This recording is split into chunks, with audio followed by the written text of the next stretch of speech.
Welcome back to For You Kokomo Mornings, and our guest now, Karen Wolf from the Humane Society, and Daphne, a graduate of the Humane Society, licking my hands. If my wife saw that, she wouldn't believe it, because I'm terrified of animals. Oh, really? So tell us a little bit about what's going on with Humane Society right now. Actually, we're real quiet, which is surprising and very nice. Our intake is down, and so we don't have a lot of animals, but that's a pretty nice change. So we're doing a lot of adoptions, and we just did a big adoption event in Lafayette where we adopted out 5 dogs, and so we're busy, but there's always more that come in. So if you're looking for a pet, it's a good place to go first. It's a great place to go for a pet. So when somebody comes to the Humane Society, what's their first step in getting a pet? Looking around. What we really like to tell people is do your research before you come in. Think about what your lifestyle is. Maybe check out some dog books or cat books. And the cats they're pretty much the same, as far as you're not going to have different personalities or temperaments. You have different personalities in a cat. But with a dog, you're going to get high energy dogs, and some that just want to sit on the couch with you, and some that want to. So you need to think about what you do in your life rather than just by looks of a dog. And then when they come to the Humane Society, the dogs have already been got their shots, and they have their first set of shots, and they will be microchipped before they go. And if they're not spay or neutered before, everyone is spay or neutered before they go to their forever homes. How many animals do we normally have at the Humane Society? Probably, on the average, there's about adoptable animals. There's probably between about 85 to 100, depending on. 85 to 100, just about. Well, because there's cats, a lot of cats and dogs. It depends. Total, probably, with the stray. We have animals that come in as strays are held for 5 days, and then they're put up for adoption if they're not reclaimed. So that's basically our capacity. Now you're looking at building. Yep, we're working on it. We have a piece of land already purchased for the shelter, and now it's just a matter of moving forward with getting the rest of the money together. Well, and Wendy's was a big part of that, with the buy the little key tag for $1, and you can get a Frosty anytime you're there. Yeah, that's wonderful, and that promotion is still going on until I think December of 2013. Yeah. So stop in and get a key tag for $1. It's a great promotion, and they were extremely generous. The whole $1 that you purchase a tag with goes to the Humane Society. Yeah, they're not keeping any part of it. So that's Linda Polk and Candy Hodges, really big supporters of the Humane Society. I know Dr. Humphrey, big supporter of the Humane Society from Chippendale Golf Course, and we need a new facility. We really do. It's for the animals, really. Most of all of the new facilities have, the main thing is airflow, which we don't have. They have units that change the air every, I don't know how many times an hour, and that really helps keeping down spread of disease, and it keeps the animals healthier. And we just don't have a visitation room, somewhere where you can meet the pet that isn't outside in the cold, or my office. So things like that. Okay. There's some things that are would make it a whole lot easier to get animals adopted. We don't necessarily need more space. It will be bigger, but we don't need to house more animals, because what we want to do is we want to move them out, get them adopted, have their stay at the shelter as short as possible. All right. What's the most unusual dog that we have at the shelter now? Well, and what makes them unusual? Well, it's not really an unusual breed. We have a little Chihuahua that came in that was just terrified, and he was in a crate, in a pen, growling and snarling, 4 pounds of terror, and I thought, this dog is never going to be able to be adopted. And our shelter manager is pretty amazing. She knows these animals, and she brought him into my office and put a leash on him and eased him out of the crate, and within 10 minutes he was sitting on my lap. So that's kind of a nice thing. It's a scary place, and so we have people that really know the animals, and it's nice. And this dog will be a great pet for someone. All right, let's take a break, and we'll be back to talk some more about the Humane Society. All right, we're back, and we're visiting with Karen Wolf from the Humane Society, and we were talking that Easter's coming, and with Easter, we always have rabbits. Rabbits and baby chicks, they sell them for to buy for your children as an Easter present. Bad idea. It is a bad idea. Well, the rabbits are not a bad idea if you realize what it means to own a rabbit, but a lot of times they're awfully cute. We have a mama and 4 bunnies that came from someone who bought a rabbit, and then the rabbit had babies. So, and she was totally unprepared, not only for the babies but for the rabbit itself. So again, do a little research, take your child to the library and get a book on rabbits and see what it takes.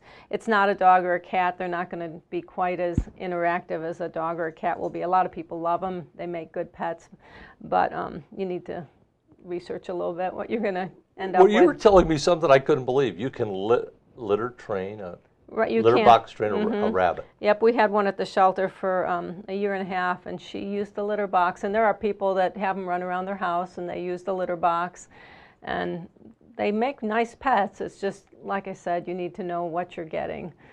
And they're friendly. We have one at a lionhead rabbit right now, black.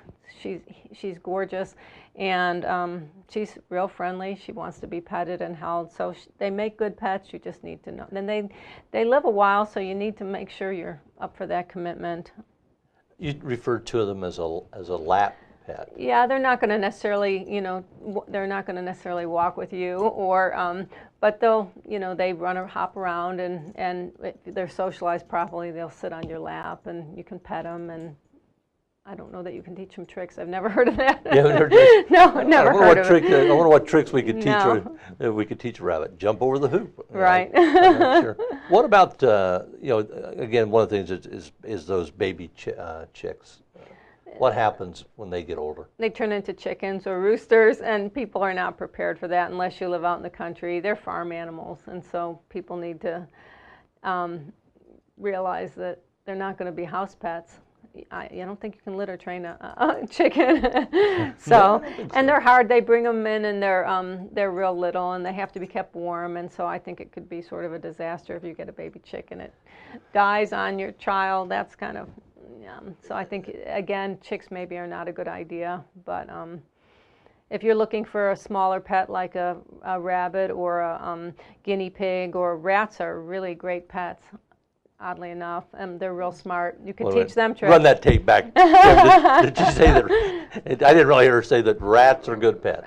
Not my choice, but they're really smart, and you can teach them tricks, and people love them. So if you're interested in doing that, and you think you'd like to do it this time of year, then if you've thought it over, not a bad idea. But just as an impulse buy, they're living things. It's kind of a bad thing. Yeah, it's a lot. That's one of the questions I was going to ask about odd pets. I mean, it's people keep snakes for pets. They keep, People buy potbelly pigs, baby potbelly pigs, and they're adorable. But they turn into big pigs, and within 6 months, you have something that starts out like this that you're bottle feeding to, a 80-pound, 60 to 80-pound pig.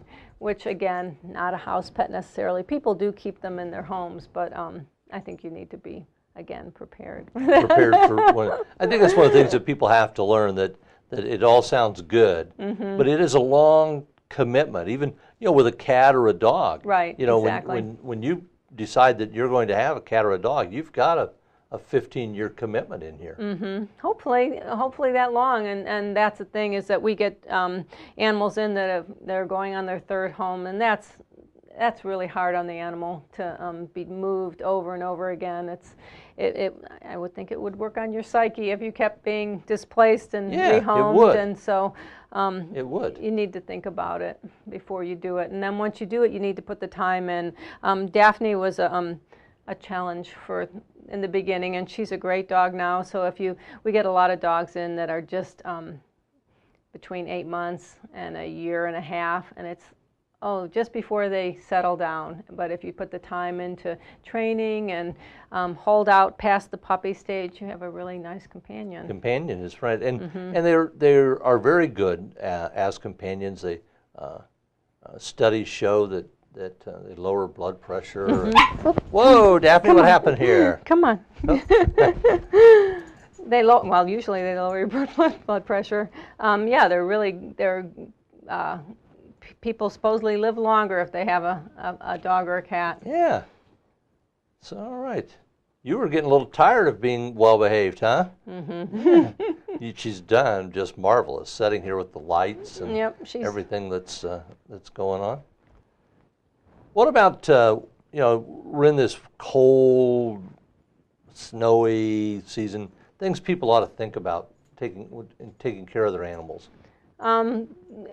When you walk your dog, you need to think about that their feet are in the cold, and you need to limit how much time you have them out in the severe cold. Don't chain your dog outside all day. If you're taking him for a walk, think about the temperature and how cold it is on their feet. And when you come in, wipe their feet off, because there could be ice stuck between the pads of their toes, or people salt the roads, and you want to, that's yeah, you don't want them licking that, I don't Right, think. you don't want them licking it, and it also will can burn their feet. So you want to wipe their feet after they come in.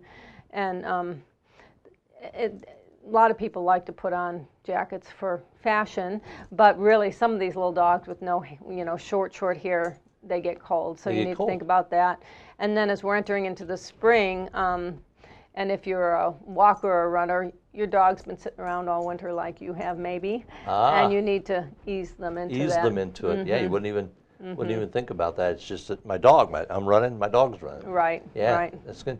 I would assume water, hydration is important with animals as it is with humans. Yeah, and you have to always make sure that you have water for them. When you're taking a run, it's good to have a little extra water for them to stop and take a break. All right, Daphne, what do you think? Huh? Are you having a good day here? You're a good example of the kind of pet that you can get from the Kokomo Humane Society. All right, well, Karen, thank you for coming in and visiting with us, and Daphne, thank you for being Thanks so for having us. well-behaved. So if you're looking for a pet, the Kokomo Humane Society can help you. And like Karen said, be prepared. Do a little research. But when you decide that your family wants a dog or a cat, go to the Humane Society. They'll really help you out. We'll be back with some more in just a couple of minutes.